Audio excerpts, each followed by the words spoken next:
This is a code challenge for white. Black's ice space seems pretty nice and secure, but black has one weakness, and that is these 5 stones right here are very short on liberties. And that is why white's only move is right here, right? It's aiming to capture these 5 stones in a connect and die. So number 2 has to be here or here.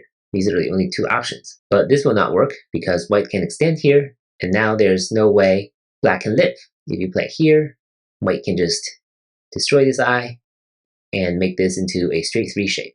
If black plays here, white can connect back. If black plays here, white can Atari and still connect back.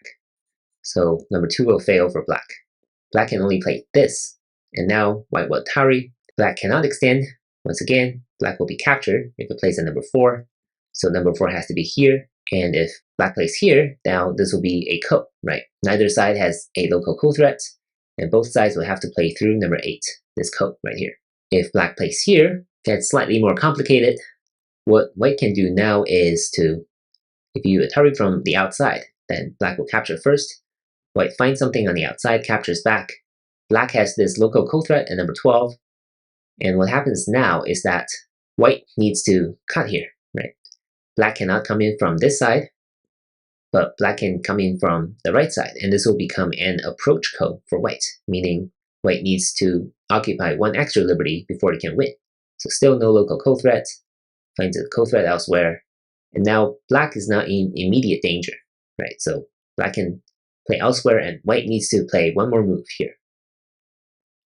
So let's try another move for number 7, right? If you play here, eventually black will connect here, and this will become an approach ko for white. Not good for white. So what about number 7 here? Right, this way, again, no local ko threat for white. White finds something on the outside, and now if black wants a local ko threat, it has to capture here, and white can still play on the outside. If white finds another ko threat, now what happens is that because of this sacrifice at number 7, black is forced to occupy its own liberties at number 12. Right, so now if black uses another local ko threat, white can cut here.